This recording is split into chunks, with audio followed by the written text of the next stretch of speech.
Our first shot is a close-up of the protagonist's feet running along the road, going for her usual jog at possibly twilight hours, maybe slightly earlier, to give a pathetic fallacy. It's a high angle to illustrate possibly the weaker character that she is in our opening thriller film. Our next shot is of the protagonist breathing. It's an extreme close-up of her mouth and part of her face. It gives emphasis on her running, maybe how out of breath she is. It's at eye level.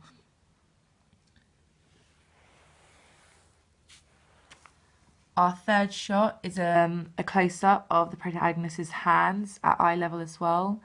As she runs and as she switches over hands, the camera will just stay on that point there to show possibly how she runs and maybe reveal anything about her character. Our next shot is a big close-up, which is a high angle / very high angle of the protagonist's head as she behind her head as she's running along the road, and her head is bobbing up and down. It's very restricted narration. You don't know where she's running, how long she's been run for. You still don't see the whole of her face yet, and it's to hide some identity.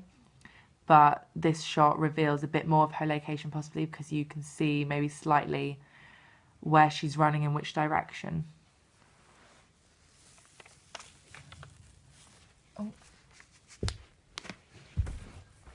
The next shot is an over-the-shoulder shot, and it's an extreme close-up / just a close-up. It's a slight high angle, and it reveals more of the location of where she's running. So as the sequence goes on, you see more of the location, and this causes an enigma for the audience as they wonder where she's running, why she's running there. However, her costume hopefully will be quite apparent why she's running because she's going for her jog, so she'll be in sports gear. Our next shot is a point of view shot of the sky as if the protagonist was looking up, and you see arcing of the sky. Maybe there's clouds. It shows the weather. It's possibly a dreary day, to reveal a pathetic fallacy, and then the pathetic fallacy shows some foreshadowing of what might come because it's an opening of the thriller, so obviously something possibly bad is going to happen to set up the rest of the film. Then our next shot is where the title sequence begins, and you see 1 or 2 seconds of the last of the protagonist's body running past, and then the titles are displayed hidden in the bushes, possibly with some camouflage text in it, so it's not too difficult to read, but it is hidden, and it fits in with the theme because of secrecy and mystery that are the running themes of the film. Next shot, more of title sequence. Like in the last shot, it's a mid-long shot at eye level, so that the writing isn't too hard to read. Another shot of the title sequence, possibly displaying who wrote it, produced it, filmed it, etc., etc. And one more shot of the title sequence. This could change. We could add maybe another shot, or have one less, depending on how many titles there are of the sequence. They're all the same, possibly camouflaged writing and style in the bushes. Next shot is a long shot of the protagonist running down the lane, so you're finally able to see where she's running and the location. You finally see her character as well, or at least the whole of it, not just parts of it, so her identity is finally revealed. It's a high angle as well to show her in as if you're looking down upon her, therefore displays possible weakness or vulnerability. The next shot is a canted shot. It's a long shot slash mid long shot, and it's just the bottom part of my legs and feet, and it sort of creates an enigma for the audience. Maybe it's sort of a turning point as well, shows maybe that something bad might happen because of the angle of the frame. It's quite unnatural and unusual, hence why we've used it in a thriller film. The next shot is an extreme close-up as a high angle again to portray status of the protagonist's character. It's of her hands and running again. Then the next shot, it's a turning point because we finally see another character within the sequence. It's an extreme close-up again, like the last, of the antagonist's hands, and it's a slight low angle to portray the status of him, that he's possibly got more power, and it's the first time we see any sort of a reveal of another character. We don't know that he's an antagonist yet, so it creates an enigma for the audience. The next shot is a close-up, and it's a high angle of the antagonist's feet, walking.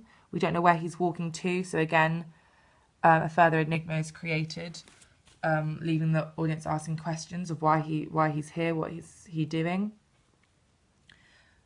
It's also a high angle. The next shot is a close-up and another high angle of the antagonist's feet, which should say protagonist's feet, of her running again. So we're beginning to bring in cross-cutting here further in the before in the sequence. So to build suspense and tension. Then the next shot is a long shot, and it's a slight high angle of the protagonist running around a corner. So you see more of her journey, where she's running, more of the location. The next shot is an extreme close-up at eye level of the protagonist breathing. It introduces more voice techniques into the sequence and emphasises possibly how out of breath she's getting. Maybe she needs to stop soon. Then the next shot is an extreme close-up at eye level of the antagonist's breath. So again, we're doing slight cross-cutting, and it's possibly getting faster to create more suspense and tension. It's revealing the antagonist more as well. You see part of his face now. So still restricted narration happening as we don't see the full of his identity, creating mystery. Then we see what he's possibly doing. It's a close-up at eyeline level of the antagonist's hands fiddling and unzipping up a body bag. The audience don't know where this body bag's come from. He suddenly just has it, so it creates an enigma. And possibly that something bad is happening, as it's a body bag, and it's the first part of iconography that is introduced into the sequence to suggest that something bad might happen, and that it fits into the theme of a thriller film. Then we have an over-the-shoulder shot with a high angle of the antagonist sorting out the body bag, maybe fiddling with it more, seeing how heavy it is, carrying on zipping it up. But it's as if someone's watching him, and introduces the theme of eyes, which foreshadows later on in the sequence of someone possibly seeing him and him getting in trouble. The next shot is an extreme low angle, and it's a mid close-up of the antagonist picking up the body bag. This is from down below, so you see more of his face. You don't see all of it yet. It's still hidden, so it still isn't revealing the whole of his identity. therefore again creating mystery further as the audience doesn't know who he is. So it creates more of an enigma for the audience again, but it does reveal possibly what he's doing, and what he's doing might not be seen as very good. The next shot is a long shot at eyeline level, and it's forward tracking of the antagonist picking up the body bag and walking towards the camera. We don't know what he's walking towards yet, only that he's doing something with the body bag and he has an intention and a purpose. Then we have a median long shot, cross-cutting back to the protagonist, and it's a behind shot of the protagonist stopping because she's out of breath, earlier highlighted by her extreme close-up of her breathing. Then to follow on with continuity, we have a mid-long shot at a low angle of the protagonist stopping, and it tilts up as she stands up to reveal who she is and that she's out of breath and needs to stop. Then we have a close-up at a low / eyeline level angle, and it's the arcing of the side of the protagonist's face as she looks around, and it reveals a close-up of her eyes as well as she looks around and shows more of the location to the audience. Then we see an extreme long shot of a lake, which is where she's looking, so it's an eyeline match, and it's panning of the lake to introduce new camera work techniques. Is to show the whole of the lake where she is, and this can only be done really with panning, which is why we chose it. Then we have an extreme close-up at eye level of the protagonist's eyes, again following on and continuing the eyeline match. Then we cross-cut back to a mid close-up at a high angle of a point of view shot of the antagonist pushing the body bag into the lake that was revealed in the panning shot. We then cut to a long shot at eyeline level of the antagonist throwing in the bag, so using continuity techniques, a different shot. Then suspense and tension is created, possibly by music, as maybe a loud drum is introduced as a revealing shot. It's an over-the-shoulder shot of the protagonist seeing the antagonist throw in the body bag into the lake. So it means that someone has seen him do this. He might be in trouble, and the music should hopefully shock the audience and set them up for the rest of the sequence. An over-the-shoulder shot then of the antagonist seeing the protagonist across the lake watching him. The audience now know that both characters have seen each other, and the cross-cutting has been building up to this moment where they finally see each other. So it's been creating suspense and tension ever since. Then we go to a big close-up at eyeline level of the protagonist and possibly her horrified face at seeing what the antagonist has done. It's an understanding point from the audience as well as the character too, as everyone realises what is happening and that there's a possibility of a person in the body bag and what else might be in there, who knows.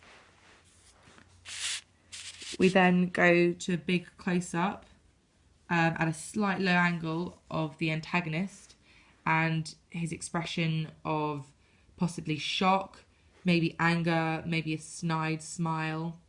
The slight low angle shows him from a point of view to be higher up, so therefore possible power within his character, which is conventional for an antagonist character in a thriller film. Then our last shot is of a big close-up at eyeline level.